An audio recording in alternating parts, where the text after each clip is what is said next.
Disney World, the happiest place on earth, right? The smell of popcorn in the air, smiling cast members waving, the shimmer of fireworks reflecting off Cinderella's castle. It's a place where magic lives, or so it seems. But beneath that cheerful surface, there's a darker side that rarely gets talked about. Now, here's something a lot of people don't realize. Technically, no one has ever died at a Disney park. Why? Because Disney has a long-standing practice of not declaring anyone dead on the premises. If a person passes away at the park, they are officially pronounced dead off-site after being transported to a hospital. It's a calculated move, part of maintaining the illusion. After all, nothing spoils a fairy tale like reality. But despite the official records, people have absolutely died at Disney World and Disneyland. And today, 5 chilling cases are being brought into the light. These aren't urban legends. These are real stories about real people whose magical days at Disney ended in absolute tragedy. Let's take a walk through the gates of Disneyland and into the shadows. First, Deborah Stone, crushed by the magic. Back in the summer of 1974, Disneyland was bustling with activity.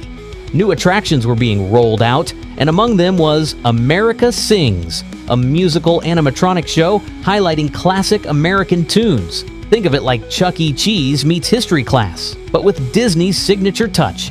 This attraction featured rotating stages, giving it a theatrical flair. But while the guests sat comfortably and enjoyed the show, one 18-year-old cast member was unknowingly heading toward a fatal moment. Her name was Deborah Stone. Just graduated from high school, full of ambition and excited to start her dream job at Disneyland. She was smart, friendly, loved by her co-workers, and assigned to a role that seemed simple enough: greet guests at the entrance and exit of the attraction.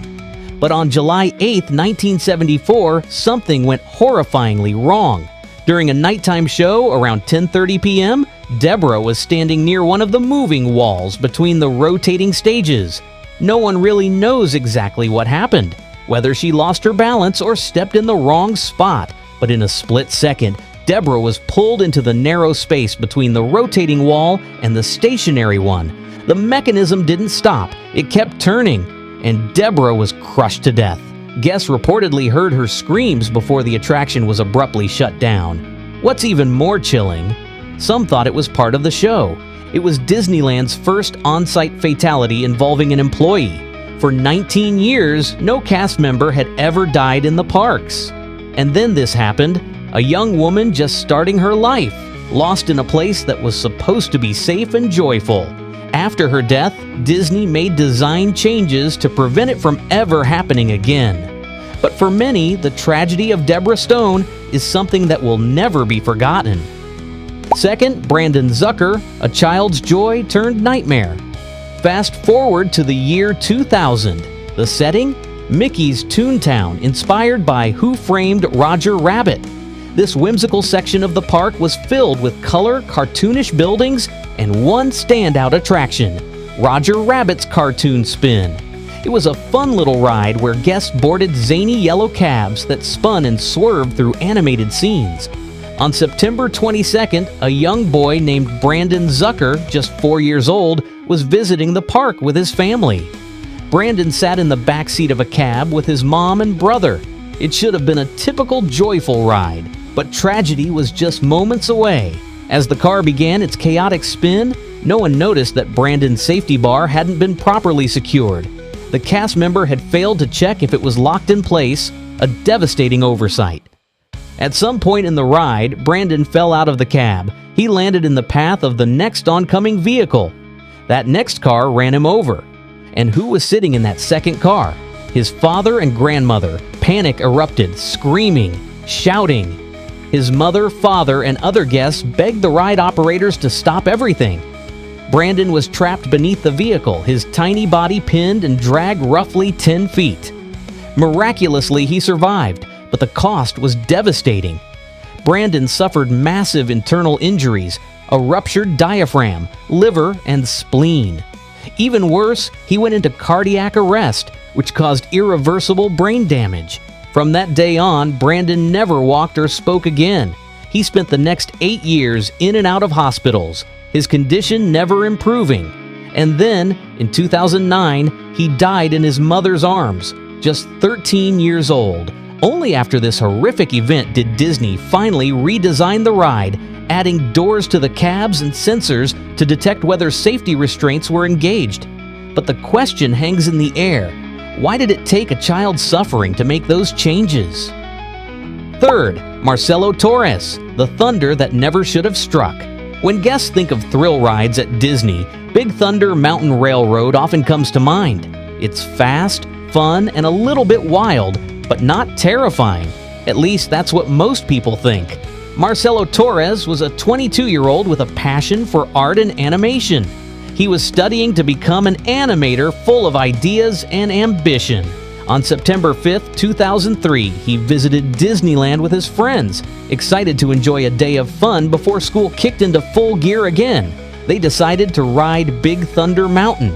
Marcelo took a seat in the first passenger car, right behind the decorative locomotive. The safety bars lowered, the ride started. Moments later, disaster struck.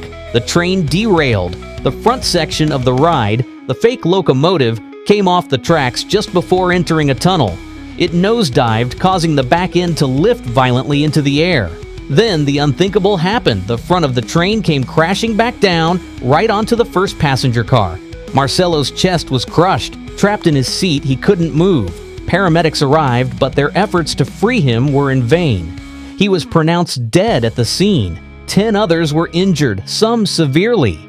Now here's the part that really shakes people. This accident was preventable. Disney was already aware of mechanical issues leading up to the incident. In fact, just 3 days earlier, mechanics had replaced a part on the ride, a worn-out wheel, but didn't tighten it properly. A warning light had turned on during the days leading up to the crash, signaling a problem. But apparently, ride operators didn't even know what the warning light meant, so they just let the ride keep running, Marcelo's family sued. 2 years later, the case was settled and they donated $500,000 to Brooks College, funding scholarships for future animators just like Marcelo. His dream didn't live on in the way he'd imagined, but through that scholarship, it still touched others. What makes this loss even harder is what Marcelo represented to his friends. He wasn't just a classmate, he was the one everyone went to for advice. The guy who always had a sketchbook in his hands, always dreaming up characters and stories. The kind of friend who lit up a room without trying. His best friend, who was sitting next to him on the ride, would later say the sound of that crash still echoes in his memory. The blur of sirens, the chaos, and then the moment of devastating silence. For the survivors, it wasn't just physical injuries. It was trauma that left a mark. Some never returned to Disneyland again. Some couldn't even look at a roller coaster without freezing. Marcelo was supposed to animate dreams, not die inside one. And all of it could have been avoided if just one bolt had been tightened. Fourth, Bonnie LaRue, A Quiet Ride, A Sudden Fall. Some tragedies happen not during thrill rides, but in the quieter corners of the park, like Club 33, Disneyland's ultra-exclusive members-only dining club tucked away above the Pirates of the Caribbean ride. Bonnie LaRue, a cast member who had worked for Disney for 24 years, was a vital part of that space. She knew the park inside and out, and her commitment to the job was undeniable. On a seemingly ordinary summer morning in 2023, Bonnie was riding in a rear-facing seat on a new golf cart heading to work. But the trip would take a fatal turn. As the cart moved through the park, the driver hit a bump. Bonnie reached for the handrail, but the rail gave way. In an instant, she fell backward off the cart, her head slamming against the pavement. She was rushed to a nearby hospital, suffering from a fractured skull and severe brain trauma. For 2 days, doctors tried to save her, but the injury was too much. Bonnie passed away at 60 years old. Colleagues were heartbroken. Many were silenced by corporate orders, told not to speak publicly about the incident. It didn't matter that Bonnie had given nearly a quarter century of her life to Disney. When it came to bad publicity, silence came first. To those who knew her, she wasn't just an employee. She was family, a familiar, comforting face behind the scenes of the magic. But the magic wasn't enough to save her. She had trained countless cast members, many of whom described her as the heart of the backstage community. Her quiet strength made others feel safe. The way she knew everyone's name, how she remembered birthdays, how she showed up early just to help others prep for the day, that was Bonnie. Her death wasn't just a workplace accident, it was a gaping loss that echoed in every hallway of the park.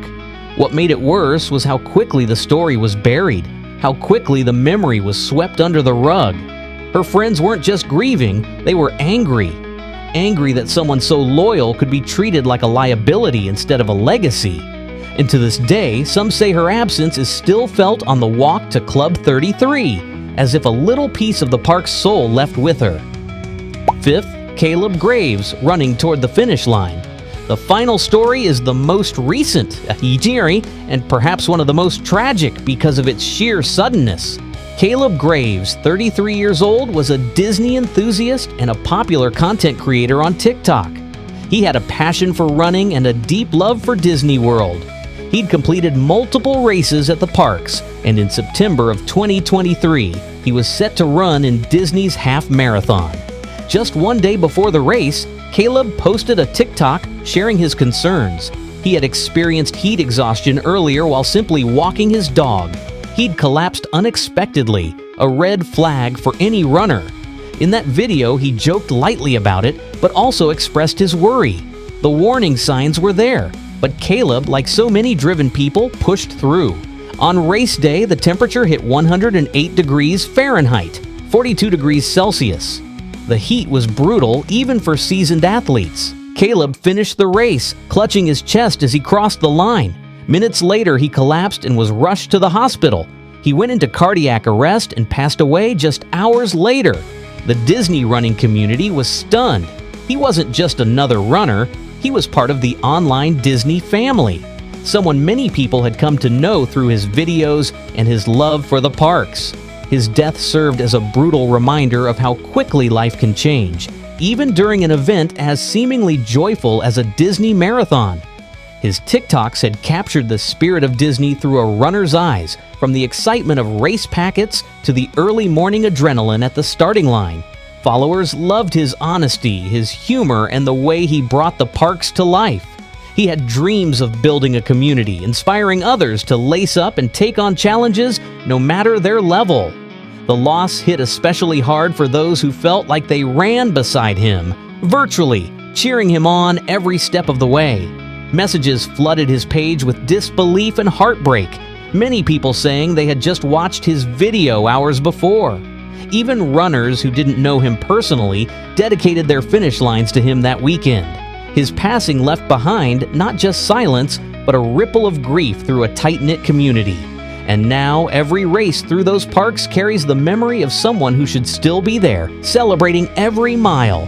Disneyland and Disney World are built on dreams, fantasy lands that allow children and adults alike to escape into wonder.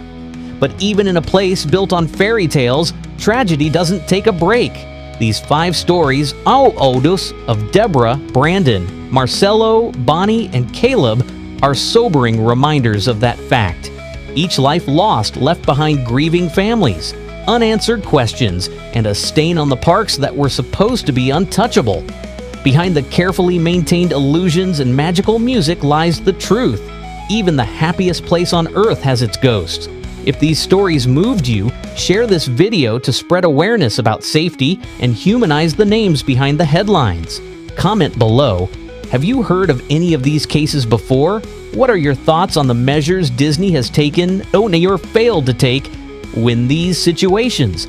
And if you're interested in more haunting, real-life stories behind famous places, don't forget to subscribe, like, and turn on notifications so you never miss what's coming next.